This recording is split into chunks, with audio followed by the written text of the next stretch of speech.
Good morning, everyone. Welcome to Accuracy in America. I'm your host, Don Irvine, joined by my co-host, Brian McNichol. Brian?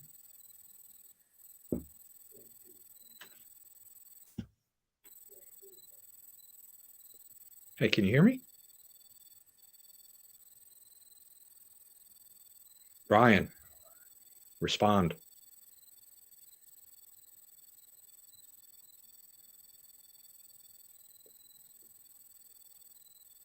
Brian, talk. Oh, that was the problem. Let's see if I can get Brian back here. What happened here? We lost Brian. Well, anyway, let's see what happens here. All right. I'm going to give it. All right. Let's see if Brian comes back here in a second. In the meantime, there's been plenty of news this week. We've got a lot to cover. Hopefully I can get Brian back here very shortly. It was fine. Okay, here we go again. Let's try this.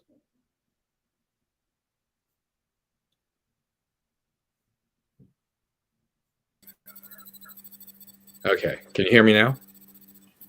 Yeah, I hear you. Okay, we started the show. You dropped out. Oh, okay. Hi, well, welcome to my co-host, Brian McNichol. It's your turn. Oh, okay.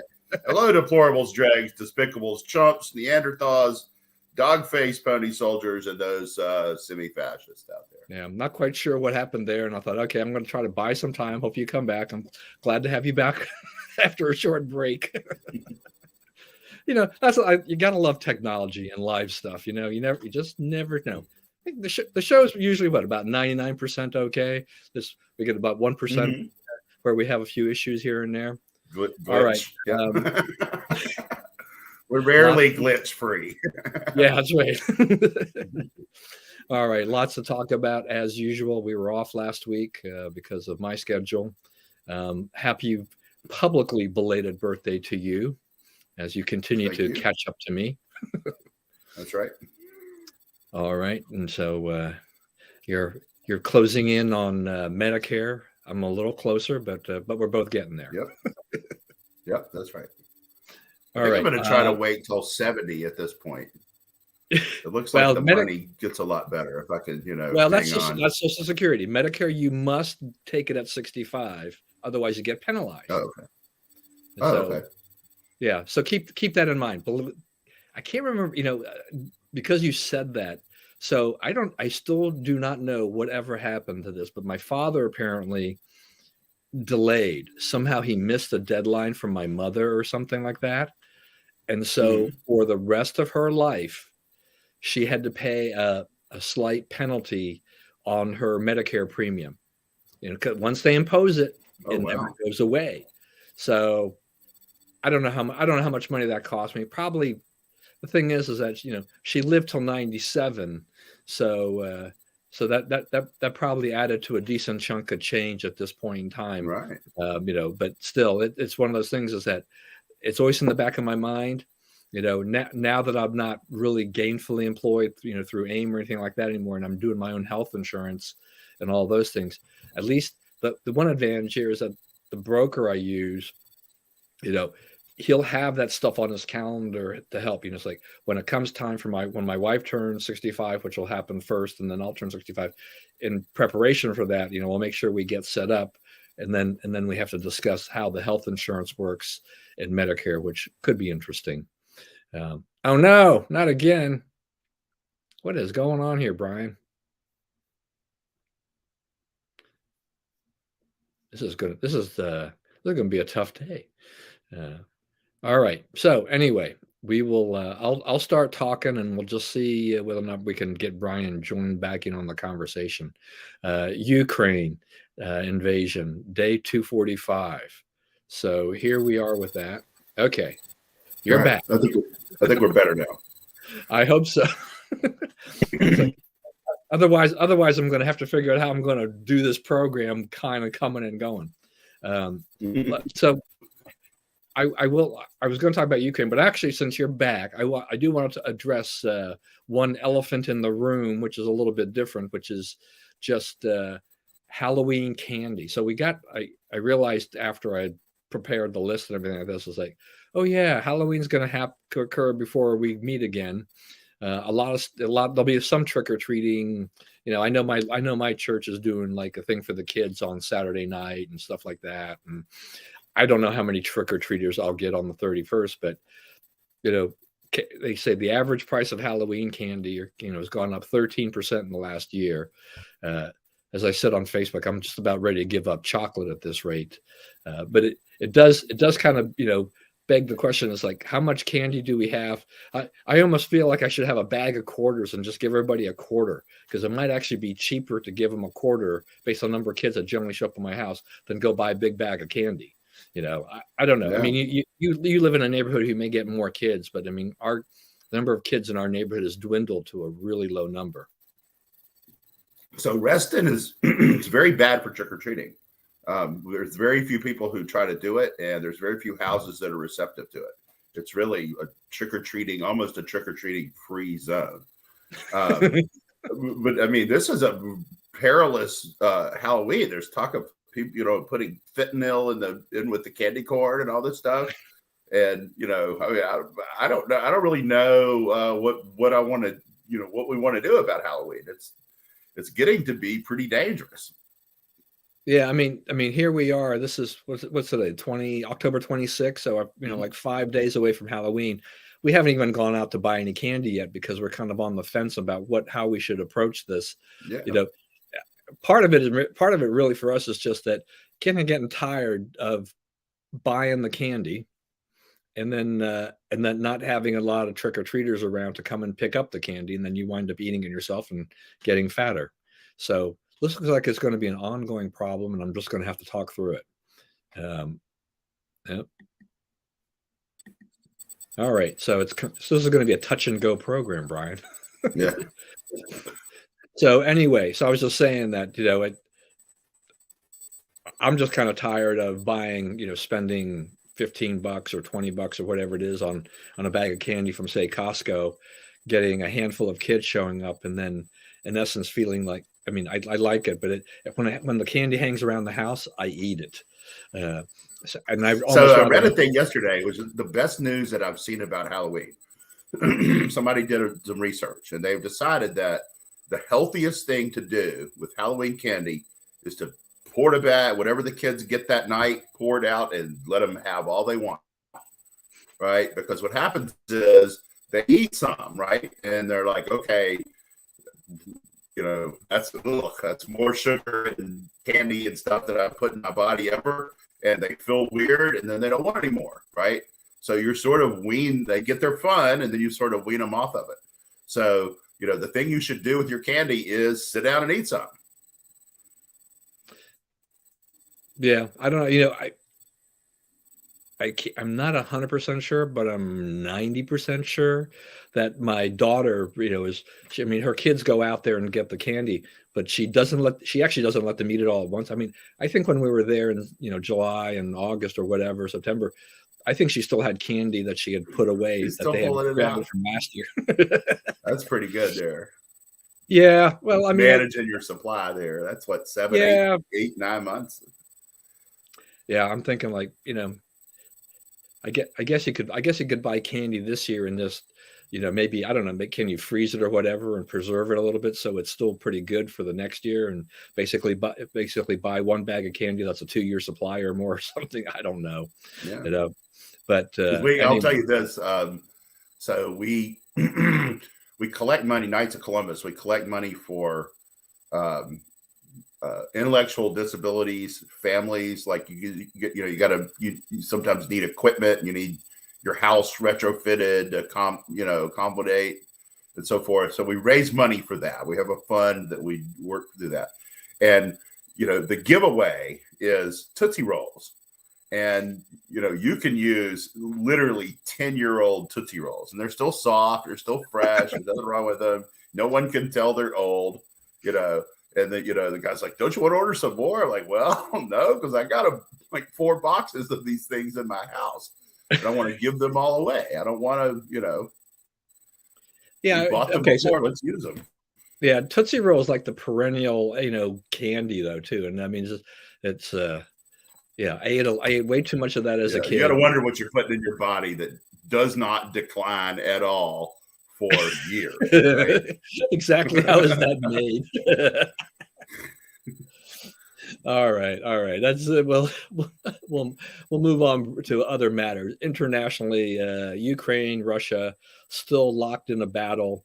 245 days roughly since the invasion. Russia has. I mean, they're trying different techniques to try to get some momentum, but the momentum swing has been really big for the Ukrainians lately, and I don't know. I mean, are they? What do you think? I mean, winter's coming. Do you think Russia's got some kind of strategy for the winter at this point? I mean, their mobilization effort was pretty much a failure. Overall, I don't see how. How much can they keep throwing at this before before they're just depleted? Well, here's the thing. So they're shaping up. the armies are preparing for a battle at Kherson, which my understanding is that's in the south. And so Russia needs to go like from the east across the south to the west to get to its deep water port, right? To Crimea, right? So this is a key city along that route. And they're locking. That's where it's going to happen. That's where it's going to go down. There's going to be a big battle there, according to what the press is saying now. If that happens, that's where this will be decided. If the Ukrainians win and Russia loses its access to the deepwater port, then you'll reach Putin's decision point about whether he's going to use nukes to win this. I don't think he will, because I don't think that, I think the notion of a tactical nuke, like the tactical nukes that they're talking about using, are about 1.5 times, maybe a little bit more powerful than the bombs we used in Japan in World War II. So those eradicated cities, right? Those killed whole cities of people. So I don't think the Russians want to get into that, because if you deploy one, they're probably some going to be coming back at you, right? U.S. could well nuke Russia in that case. So I mean, I think that there's this foregone conclusion among some people in the foreign policy community that the Russians, as they run out of options, as their various efforts to win this fail, that they'll eventually say, okay, well, we have these nukes, and that's how we win wars, so here it comes, right? There was a training, much was made of, there was a training exercise where Putin personally observed the nuke people, going through their drills and whatnot. But that was planned months in advance, and we were given a bunch of advance notice, so that we wouldn't overreact, right? So that we would understand what we were watching and be chill about it or whatever. So, I don't think he goes to. I've never thought that Putin would go to a nuke to do this, But the thing about it is, if he loses this battle at Kherson, what does happen? Where does he go next, right? Because then it starts making sense to call it off and just pull out and go back and start over. But can he do that? And if he does that, does he remain in power? I don't know. I think the squad never leaving a mistake unmade, right? Of this week released, I guess it was the Congressional Progressive Caucus, so it's a little bit larger than the squad itself. Released this letter calling for negotiations, right? And the letter supposedly was written in the summer, and then staff just up and decided at Prima Jayapal's office that they were just going to send out this highly consequential letter on their own. Poor just staffers just sitting around having a couple of beers and, hey, let's have some fun with the Democrats, right? That's not what happened. They sent it out, they got hammered, and they withdrew it, right? So now the Democrats are back on the same page, right? They're not on the same page as Kevin McCarthy anymore, talking about negotiating and so forth. I think the Republicans are wrong about this. I think they're making a mistake because, you know, we're decimating Russia's military for pennies on the dollar with no loss of American lives, right? We give them a little bit of money and a little bit of equipment, and they're doing the hard work. They're taking on the damage, and they're bleeding Russia dry, and we're over here, you know, griping about it. I mean, this is a huge opportunity for us, and we need to close the deal on it. Yeah, it seems that some of the Republicans that are against this are it's almost like that knee-jerk reaction because Biden is for this action, they need to be against this Exactly. action. Right? Yeah, and that you know, is, any American president is going to fight Russian aggression, right? All of them will, all of them must, all of them should, right? And you know, it happens to happen on Joe. If you want to make a political point about Joe Biden, the point to make is Putin did not dare move against Ukraine while Trump was president, right? Because they were afraid of what Trump might do. But when the weaker president was installed, they moved almost immediately, right? It was 2 or 3 weeks into the Biden administration that he announced, he's like, hey, they're amassing troops. It looks like they're going to attack Ukraine. They started on this almost as soon as Biden was sworn in because they knew that he was weak and unable to, you know, he wouldn't have the fortitude to do anything about it. yeah. So yeah, I agree with you on this. The Republicans on this that are against this, they're wrong. You know, they're wrong. They're wrong. But You know, this whole thing with this progressive caucus, just you know, this letter that gets released. I mean, you know, they were getting hammered by their own members, right? I mean, they had a bunch of, they had what, 30 signers or something like that on the letter or yeah. whatever, and they didn't. The part of the problem was that they didn't tell the signers that they were going to release this. That's why Job Hall says, "Well, this was not vetted." Well, that's their claim. Yeah, we don't know. that's the claim. Right? You know, it's like vetted. once it blew up, then it's like, oh yeah, well, we didn't even know. And you know, it reminds me of my friend Brian Darling back in the day, releasing the letter from the senator he worked for from New Jersey, talking about Terry Schiavo, right? And like that was a great issue for Republicans to get behind. And it would have been a great issue for Republicans to get behind. Imagine where we'd be now if they'd have actually put a line in the sand on Terry Schiavo and not allowed her to be starved to death so her husband could marry someone else, basically, right? I mean, that's basically what happened, why this lady was killed, right? He got the state to kill his wife so he could marry someone else. So, you know, Brian Darling puts out this, you know, thing about it, and, you know, or it, you know, it blows up, you know, oh, we can't be talking about this kind of stuff. You know, who did this? You know, well, the senator is not going to take a bit, you know, blame. So, you know, they just fired Brian, right? Oh, you did this on company time, right? We all know better. We all know that, you know, what actually happened there. And that's the same thing that happened here. Yeah, he just became the scapegoat for that whole thing. So in the long run, which is always what happens in those types of cases, and all. Yeah, and as good a human as you could be, you know, he's a very good pro-life, solid guy. Yeah. There's no doubt about it. Yeah, it's it was just so messy, and Democrats get worried because here we are less than 2 weeks away from election day, and we're already into early voting in a lot of places, and mail-in voting and all these other things are kind of starting to chug along, and then you have this come out, and it's like, well, you know, Democrats need good news, and they don't need things where they're having to try to explain away this situation and all of that and deflect from where, you know, the issues they want to talk about and everything like that. So it was messy for them, and not very well done by their part. But you know, for us, we're fine. Yeah, we're fine. But it does, like, you know, that the rift between the progressive wing and the so-called mainstream wing of Democrat Party, you know, had sort of subsided, right? They were all sort of on the side of winning elections and threat to democracy and on J6 and on abortion, all this nonsense. You know, there's the rift has reappeared, right? Now that, you know, when you start, you know, success has 1,000 fathers and failure is an option. Now that they're staring failure in the face, you know, they're trying to figure out who are we going to blame for this, because, you know, it's not going to look good for them here in a week or so. Right. All right. So the other thing that happened while we were away was the more turmoil in the UK. Liz Truss, after 45 days under pressure, stepped down as prime minister. And we get our third prime minister in the UK this year, right? And the youngest prime minister in 210 years, in Rishi Sunak, who had run against Truss and lost. And so now, and had been part of I guess he was he officially the exchequer anyway? He was a Treasury official prior.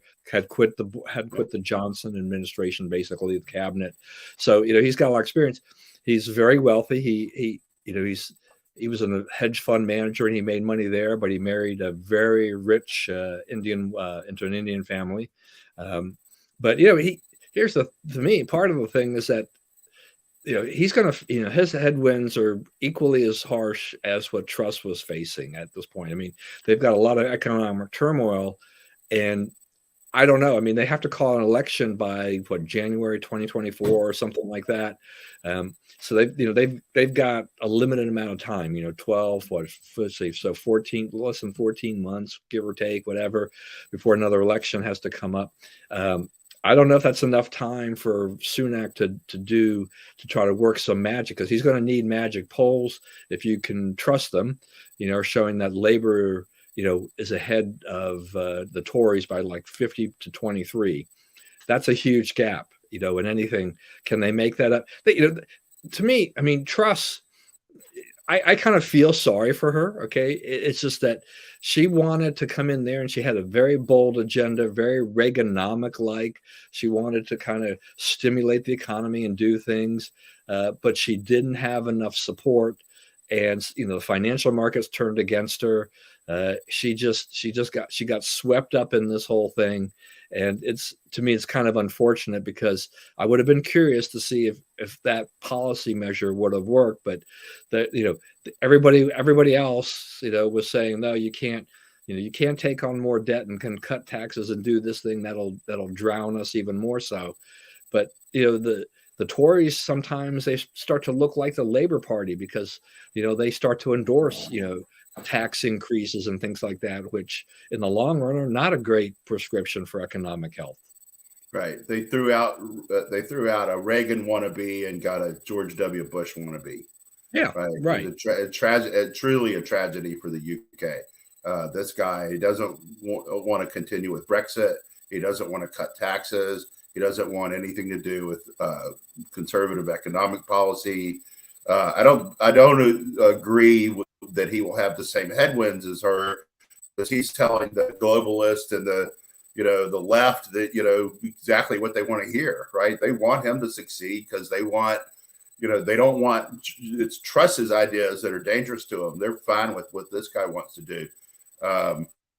This was a mess. I was when she resigned, I was great that Boris tried to get back in, and I thought at least he'll be battered and he won't be able to advance the flag very far, but Brexit will be protected. The economic policy gains that have been achieved will be protected. Now all that's in danger. Now you have a guy who's a sort of Democrat light, like the Bushes, right? And it's not. They tragically, you pick someone in Truss who was not a capable leader, right? And as soon as the headwinds arrived, she ran for cover because she didn't really understand her place in all that. So, they made that pick and trying to fix it with the worst. So I'm, not optimistic about what's going on in the UK at all, right? Yeah, I mean, it's probably not fair to compare, Theresa May or Liz Truss to Maggie Thatcher, but that's that is the comparison I think a lot of people will make and can make on this, and as a result, she faces those are not great comparisons, okay, but you never know what you get. So I was saying that trying to compare Theresa May and Liz Truss to Maggie Thatcher may not be fair, but I don't know. To me, it's kind of like every time we try to compare Reagan. But I'm sorry. Trustus didn't seem to have the backbone of Maggie. I just think Thatcher just always came across as a very strong individual who knew what she wanted. I'm just not sure that. Right. So, I think that we spent about 25 years, 30 years in the U.S. trying to find the next Reagan, right? It was always which one of these guys, basically, our elections, which one of these guys looks the most like Reagan. That's how Mitt Romney got it. That's how the Bushes got it, right? They were able to pass and get look the next Reagan, right? But they're not the next Reagan, right? They're not, the things don't look for the next Reagan. That worked, that worked when it worked. Thatcher worked when it worked, right? Your own person, right? Finally, Republicans gave up on that, and they went with Trump, right? Which was a completely different look. Now, what's popular now? You're trying to look like Trump. If it's not Trump in 2024, most of us assume that it would be DeSantis, right? And the thing there is just that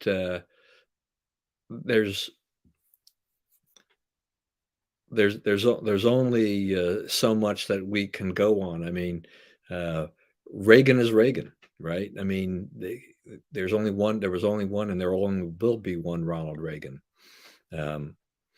So the problem. So you have all these awful people, that are pretenders. So the best thing to do with this is don't get pretenders. Get people who are legitimately what they are.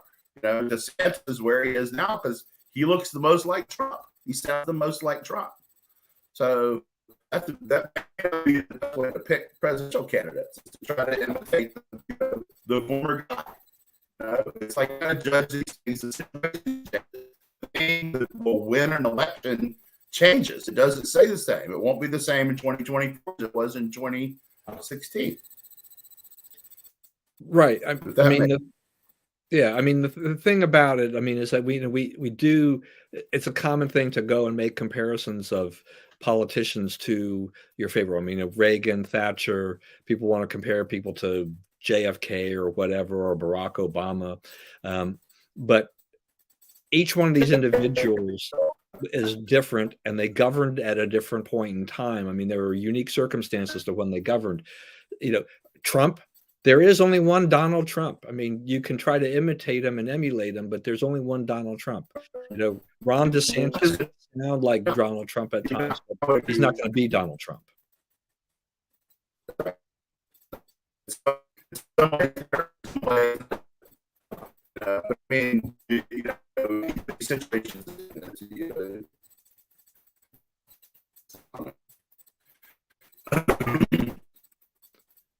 Okay.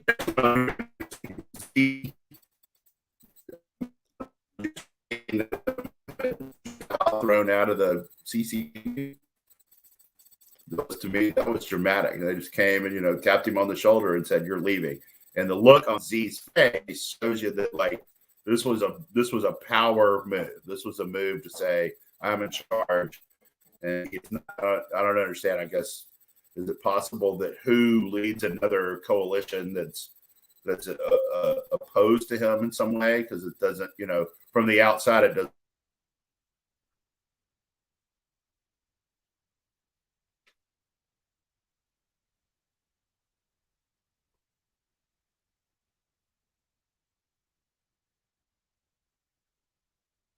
All right. I'm still not sure what's happening to Brian on the technical side here.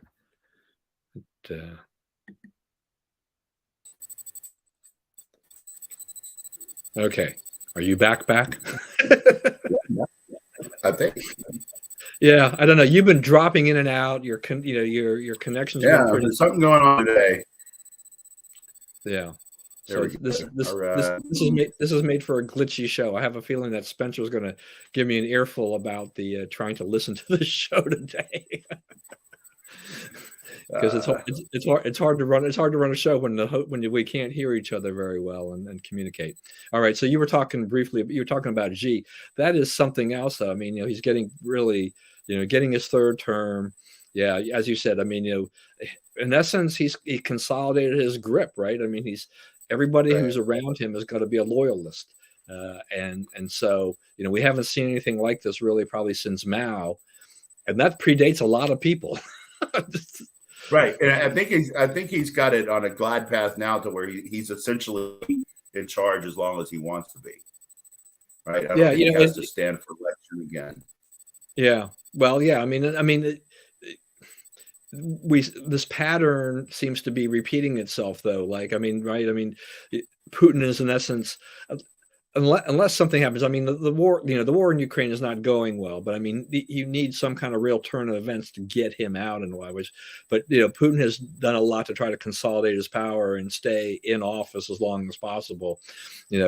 We saw that, we've seen that in Venezuela, where they basically have done everything they can to ensure the communists stay in power for forever if they can. So this seems to be a pattern with these types of governments, these types of countries that want to do this. Oppress the people, consult your power, and you can't do anything because we really don't have democratic elections. So I'm in until somebody assassinates me. You can't. The other side of this is, if this is how you're governing your country, you can't keep subjecting it to plebiscite, right? You can't keep letting people vote on it because, like for instance, in the case of Z, he's done a lot of things to modernize their economy, modernize their social ways, a lot of people go to school, women a lot more involved in sport. But they ruined the economy of Hong Kong, and they have, their COVID policies are worse than Biden's, right? They're trying to achieve COVID, zero tolerance with COVID, and these massive lockdowns.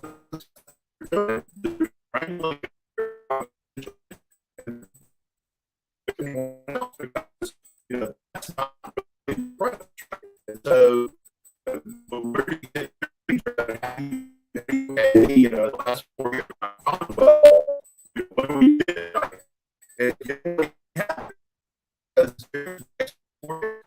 You're understanding. 68.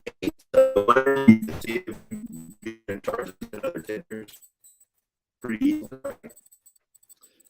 Yeah, the connection is still terrible. So Bob, we'll need Bob to kind of chime in here and help us make sure that if he can understand what's going on at all there. But yeah, I mean, and the thing too about this consolidation of this grip is that I happened to look. I didn't even know this thing existed. Okay, I saw this, this Golden Dragons Index. So it's basically U.S. listed stocks of Chinese stocks, and it's plummeted. This whole thing, all these moves lately. It's the lowest it's been since April of 2013. I mean, so I'll confess, there was a time about a year and a half ago I thought, maybe I'll buy a few shares of the American Exchange listed shares of Alibaba. They seem to be doing well. I'm glad I didn't touch it with a 10-foot pole, because the price of U.S. listed Alibaba has gone back to their IPO price, which was years ago. A lot of these Chinese stocks have been delisted, because of the things that are going on in China. It's just it's not good, and then in the U.S. is cracked down here with the chip policy and the chip making type of thing like that, and that's not going to help China. It's not helping the companies that were producing and fabricating chips. They're going to take a big whack, in their profits and their revenues and things like that. But there's a lot of things going on that are really hitting China hard. Beyond the fact that Xi is, consolidated power and he wants to try to rule forever, I don't see what he gets out of this. Economically, this is not good for the country. All right, Bob, are you seeing the same thing I'm seeing here with Brian cutting in and out? They keep trying to bring Brian back in. There we go. He's back again. Yep. So, okay. Are you seeing yourself cut in and out? Yeah. Okay. All right. It's not just me. But yeah, we were talking about China. But yeah, he's he would be in a difficult political situation if he was in a political situation, but he's really not. He's sort of removed himself from that. He's got a layer of support that will keep him from collapsing for a pretty good, I would say at least 10 years before he has a problem again. Right. All right. One more foreign thing, and then we'll talk about some other things too. Iran. I mean, and I'll say one thing about China too. I mean, the other part of it is, and I couldn't hear a lot of things you were saying about it, but I don't know if you mentioned, part of the problem with China too was, you mentioned the COVID. I did hear you mention the COVID policies, which were pretty severe. I mean, the Chinese were, they've been rising up in arms against that, right? I mean, there were protests, as much as protests can happen. It's been pretty remarkable, and we're seeing, a lot of things happen in Iran. I mean, Iran is trying to quell the protests and try to crack down, and they're having problems, and those problems were of their own making. I mean, they goofed up here, and it's become a real pain in their side. They suppressed since 1979. They've been one of the most oppressive governments in the world. And, the people are rising up. I think the hijab controversy, telling people not to dance, the people, the Iranians, they love to dance. This is our toughest day in a long time here, trying to get through here. All right, I expect that Brian will rejoin us momentarily, but he's talking about Iran and all the suppression that goes on there. All right, you're back. Continue. Yeah. I'm back. So the dance has been a huge controversy there, right? You're not allowed to dance, and the people want to dance. Think about, what of these liberties is really going to strike a nerve, but that's the one that did that. Music, hijab, making the women wear the covering and so forth. And, that's a thing in the Arab world, but the Iranians are not Arabs, they're Persian, and their women have not, typically a lot of their women have not wanted to do that. Right. So, they're stepping up for it. And, I don't know if you caught this, but Obama was asked about this in an interview, and he said, and I thought this was extraordinary. He said, when the last time, when the Orange Revolution, when he was in office and the Iranian people were ready to revolt then, he said, we thought that if we paid attention to them and we expressed support, it would hurt them, right? The government would get more repressive and crack down even harder. He said, so we kind of kept our distance. He said, looking back, that was a huge mistake. We had an opportunity there that we should have pounced on and didn't, which I thought, good for him for noticing that. But that, a lot of people on our side of the aisle were on that at the time, where they were like, yeah, heck yeah, go right now. They're vulnerable. But it was good that he at least admitted his error, right? Yeah. When you were talking about the revolution and everything like that, and how much suppression was going on, I can't help but thinking that we should throw a tag along on countries like this, like suppressing individual freedom and liberty since 1979 or whatever the year is, just to remind people that these countries. This has been decades that they have been stomping. It's the reign of terror that these mullahs have put on Iran, and this is a modern country that wants to interact with the world, that does not want to be off on an island of strict, adherence to Wahhabism, right? That's not what the people of Iran want. That's what they've been forced to do now for, 43 years now. Yeah, it's pretty amazing. I mean, that's, our lifetime. I mean, that's what we have seen for a good portion of our lifetime, is these types of things going on. My right. wife. And if you were, if you're 20 years older than you and me, right, then you're very old. But you've experienced an entirely different Iran, one that was engaged in the world, one that was culturally significant in the world, right? As people did exchange ideas and so forth. Right. Right. Just this little slice. Yeah, it's been pretty amazing. All right. So we'll switch our attention to things going on domestically. Debates going on. John Fetterman did not look very good. We've got somebody from YouTube who's a Fetterman supporter who's been throwing in a couple of things in there. I believe that he was mentioning about the closed captioning being fouled up, and I think the debate host actually fired back at him for that. Look, and the closed captioning company too said, we weren't the problem. Yeah. So I mean, look, you've got a guy who suffered a stroke, and that, try not to make too much light of that, but yes, so yes, we'll say Fetterman suffered a stroke, but this was an opportunity. This was a chance for him to really kind of put these things behind him, talking about how he was still fit to do these things. And I don't think he convinced a lot of people. I think there was even people in the media that are questioning his ability to function. Can he? Yeah, first I thought about this. The first Trump Biden debate, right? We had been told Biden could barely form a sentence and couldn't really speak and would spittle all over the mic and all this stuff. So when Biden came out and actually spoke in complete sentences, it really took a lot of starch out of Trump's attack, right? Because Trump was trying to paint him as mentally incapable of being president. There's a lot of that now.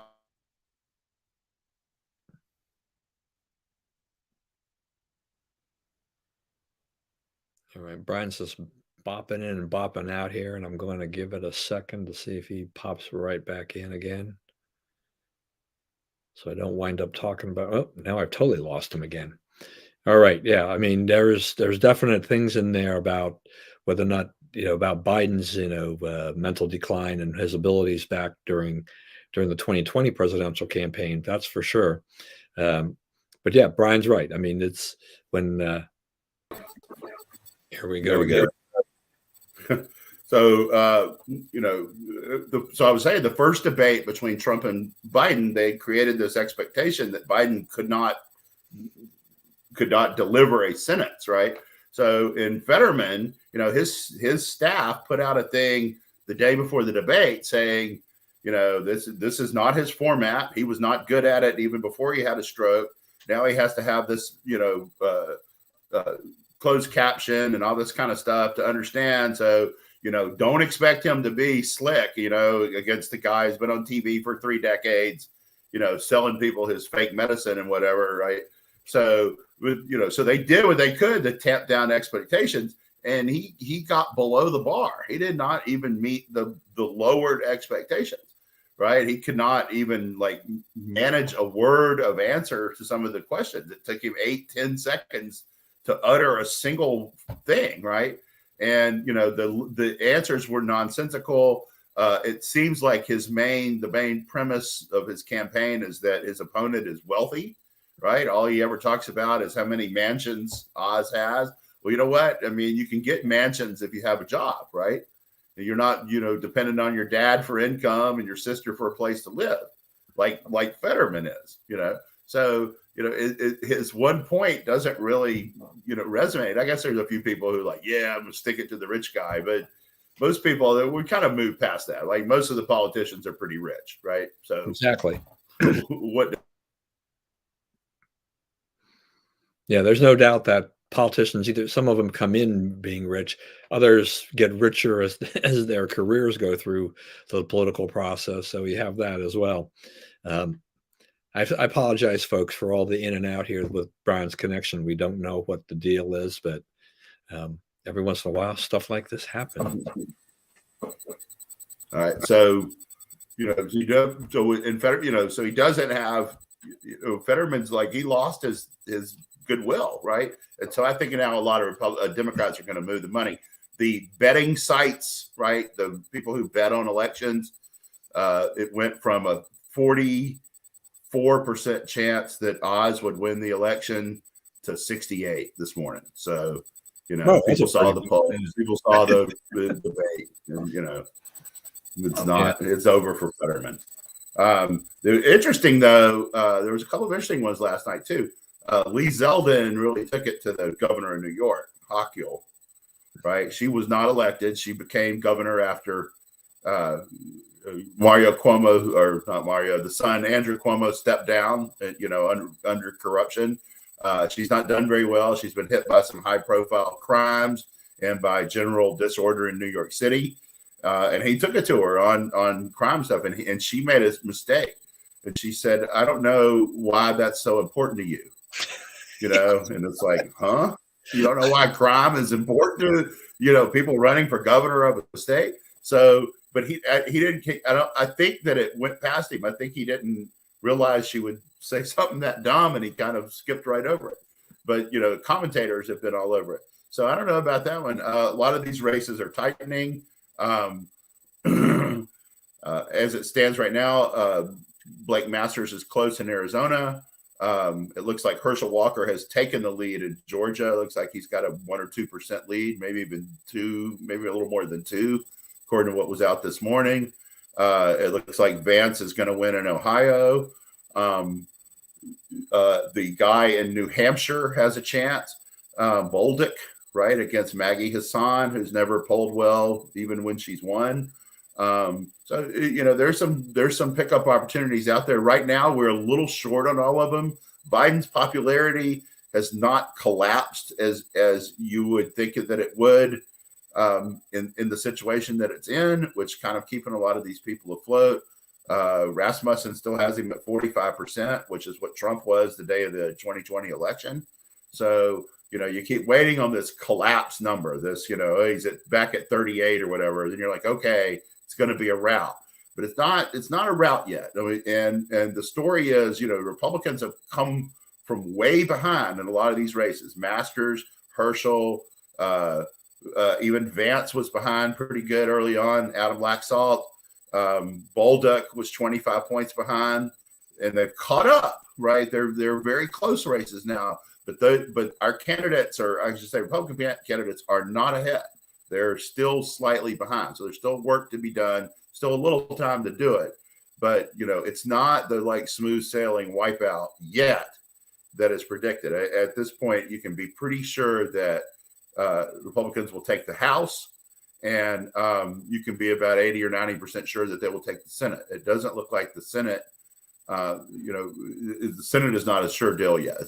That could still go. Also, that's where the meddling is going on. That's where, for instance, MRC is out with a thing that says in the Senate races, right, they looked at what happens if you type in the candidates' names into a Google search bar, right? And in the Senate race, it's in 6 of the Senate races, in 2 of the highest profile races, Oz is one, and I think Herschel is the other. Oh no, I wanted to hear this. And there's more. Oh, he was just getting to the good stuff. Yeah, I don't know. I mean, I think the Senate races. Okay, here we go. Yeah, if you Google that race, the Republican campaign, the website doesn't come up at all. Republican candidates' website doesn't appear in a Google search. It's one thing to not put it on the first page. It's not on the first page in any of the 12 biggest races. And the Democrat is on the first page in 10 of the 12. And as you know, Google search results, I think Google is 90% of all internet searches, and 99% of the people click on something on the first page, right? So, I mean, that's huge real estate that Google is effectively prohibiting Republicans from occupying in an election season. Right. I mean, and we don't know. I mean, we rely on polls and a lot of these different things, but the polling for a lot of these elections, the last few cycles, has not been accurate, right? I mean, and right. So and the pollsters are struggling. A lot of the bigger pollsters are struggling to figure out how they get back on track with this. I mean, the dynamics, and I've mentioned this, I think, several times before. I mean, we're in a very different situation now, and really, I think the pandemic only sped this up, where we have a lot of mail-in voting. We have a lot of early voting going on. And we also have people who are skeptical about how they answer the questions, or if they answer the questions. And I'm waiting for the brief comeback here so I can get Brian's opinion on this. Nope, there we go again. Maybe he'll reappear.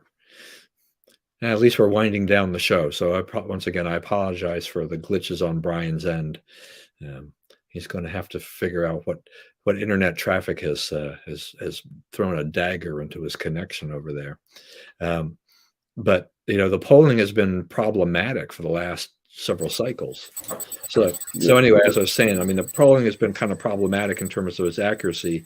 They're trying to find ways of being more accurate, but I mean, there's probably a segment of the population which is not really willing to answer questions honestly. Right. That's part of it. Part of it is too is pollsters have realized that their results have a lot of impact on the race. If a poll came out today and said, Herschel Walker is 7 points ahead in Georgia, that would help Herschel Walker a lot, and it would really hurt Warnock, right? Because they would say, okay, that race is basically over. Resources would move away from, the Democrats would quit spending money on Warnock. They would, like they have on Stacey Abrams, right? Because they would realize that the race is lost. Okay, so that gives the pollsters a lot of power, and it gives them a lot of incentive to doctor their results, because at the end of the day, if their guy wins, they don't really care if they were wrong, right? So, a whole phalanx of leftist pollsters are, cooking the books to try to help their candidates now. And there's somebody out there called Center Street or something that they're doing polls of adults, right? It's not likely voters, registered voters, or even voters. It's adults, right? So that basically means they're standing in a mall somewhere saying, hey, would you like to answer a couple of questions for a survey? And, those results are garbage, right? But they will put the Democrats 20 points ahead, 15 points ahead, with 24% undecided.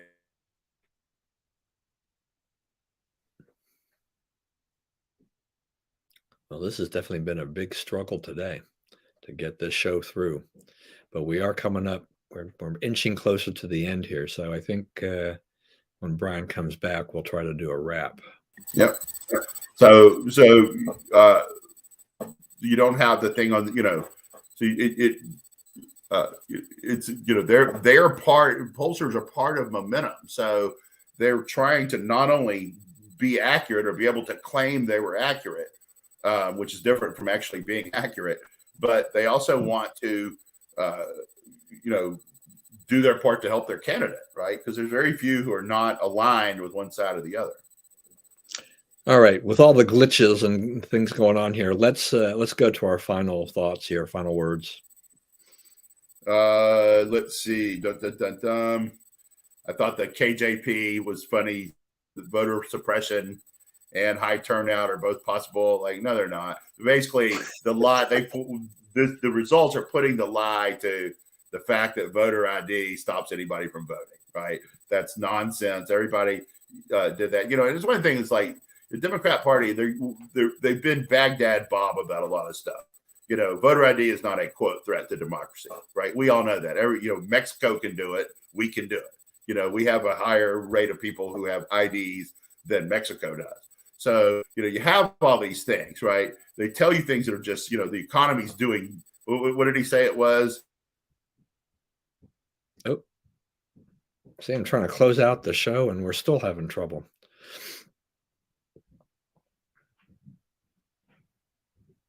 Okay. One more chance, Brian, and then I'm going to wrap it up. Let's see. Yeah, he tells you the economy's strong. The economy's not strong. We all know that. We all know that the COVID vaccines didn't work. We all know that, right? It's not these are things that this guy's just making up. What else is on here? I just want to say, I just want to get your one thing on this KJP. Is she just about like the worst press secretary I've ever seen? Yeah, she's completely inept. But part of it is they don't trust her, right? So they give her these scripted answers and then I'll let her think for herself. So, maybe it would be worse if they did, but it's pretty bad now. So it might be worth a try. Yeah. Also, let's see what else is on here. I can hardly wait for.